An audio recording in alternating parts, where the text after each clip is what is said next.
I've realised that, you know, there's a lot more to life than that. Now that was harsh on my mum, you know what I mean? And for me, as a kid, obviously I didn't know what was happening. I was just looking for the most entertainment I could find.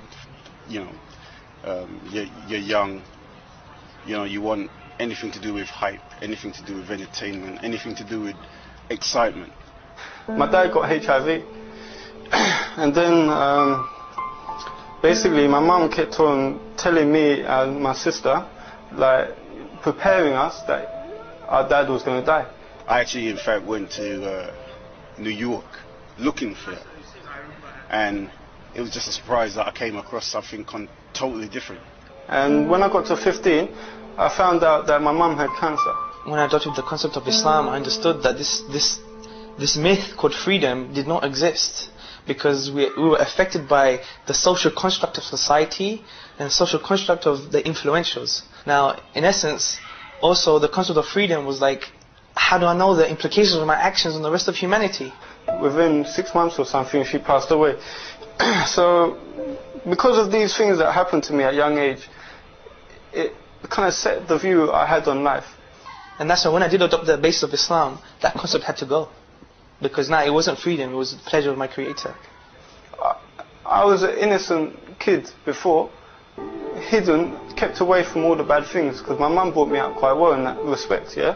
But then when my mum passed away, I thought, F everything. I forgot everything, I didn't care about anything. Things went downhill for me. I left school at 15. You know, I started blazing every day, drinking alcohol. Yeah, I was in depression for 4 years. I would wake up in a prison cell the next morning. I didn't have a clue. I didn't have a t-shirt on me. You know, scratches all over me, and the police officers telling me I just been fighting some geezer. For me, it was more of like, is this the truth? And that's the thing that actually gave me true tranquility. And especially when I became Muslim, the things that emanated from Islam in terms of its concepts, those were the things that gave me tranquility. For example, I did not see good or bad as dualities anymore. I saw them as, am I pleasing my Creator, yes or no, in this situation? And the pleasure of my Creator was the thing that was giving me tranquility. One time I was younger, I was about 8 years old, yeah? And I was thinking about death. I was thinking, what's life about? One thing which was missing, there was a certain emptiness in my life. An emptiness because I didn't know what life is all about. Why am I here? What's going to happen to me, you know, after I die? And I remember that night, I asked my mum and she couldn't answer me, and I cried. I was so scared, I couldn't sleep all night. Do you know what I mean? I couldn't think, what is the purpose of this life? When I came to Islam, these questions were answered. That question I had when I was 8 years old, that was answered.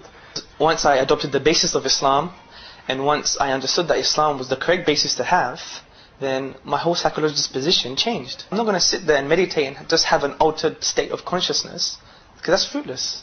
What I'm going to do is cognitively change my disposition in order to please my Creator. By the year 623 AD, Islam was established as a state in the Arabian city of Medina, and this state had a constitution that was designed to organize the affairs of different peoples. Within 10 years of that state, the people of the Arabian Peninsula embraced Islam, and the Islamic way of life became dominant. In fact, Islam eventually appealed to millions globally, and it still continues to do so. Over the centuries, it spread to most parts of Africa, the Middle East, India, the Far East, Central Asia, China, the Caucasus, the Balkans, and Spain. Most of these areas were under the vast Islamic Caliphate state that spanned over 1,000 years. At present, there are an estimated 1.5 to 2 billion Muslims globally, including tens of millions in Europe and North America. Despite the absence of the Islamic Caliphate state, it is the fastest growing way of life here in Britain, as well as throughout the West.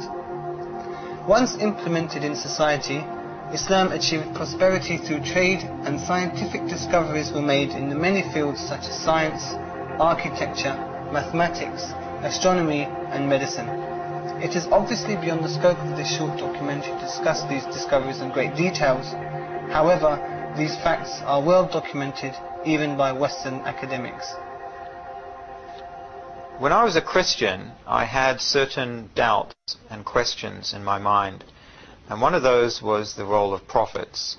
How was it that Isa, or Jesus, alayhi salam, was put in such an esteemed position, given a position even beyond his role, whereas the other prophets, they didn't seem to fit into the picture, and so that troubled me. It challenged my mind. It made me think. Initially, I came from a background of a family that were what would you call thinkers. And it wasn't really until I studied Islam that I could understand that all of the prophets and messengers had a particular calling, and that Muhammad sallallahu alaihi wasallam, as the last, as the seal of the prophets, was really confirming what had come before and completing the message of Allah subhanahu wa ta'ala. So that really completed the picture for me. My dad always used to read many books on psychology, philosophy, etc. And obviously coming from a Greek background, it would be quite stereotypical to say that we were thinkers. The most important question was, how do I know that this creed is the truth? How do I know that this book, the Quran, is from the Creator? How do I know that there is a Creator? All of these questions that I posed to another Muslim, he was able to answer it.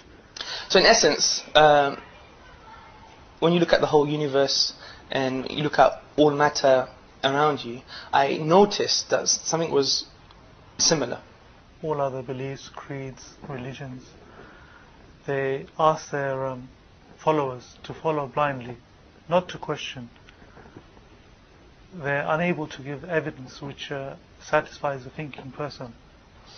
Everything was finite and dependent. And I was looking at everything, even the universe. The sun was celestial bodies, they were finite and dependent. Christianity would have been an easier step for me because my background was Christianity. I used to go to Sunday school. I knew about that.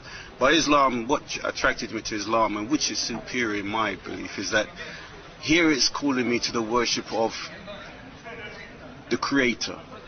It's calling me to the worship of the Creator and not the created. What this meant to me was, what are they dependent on? If they're finite, therefore they cannot exist on their own. They need to rely on something else for existence. Previously, my parents, they were Buddhist, so I was brought up in not a very strict Buddhist environment. But then, I did have questions about life. I used to think, is there a God or isn't there? But this is something that isn't really, covered in Buddhism. They believe in reincarnation. So these are things that I didn't have answers for. So from a rational point of view, there is no other explanation but to say there is a creator. Now, I also had another family influence from the scientific angle that, science disproves the creator. When I started having these questions, I used to push them out of my mind. And I said, well, you never get these answers. It would be a miracle if I did, yeah? And then what happened was that I got to a point where I looked into Buddhism a bit deeper, and I found that I still had so many questions, and a lot of things just seemed like myths and fairy tales to me. It didn't have any hard evidence.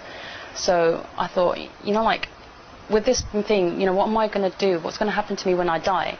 I thought, I'm just going to look into loads of different religions. And what happened, I just thought I'll look into Islam as well.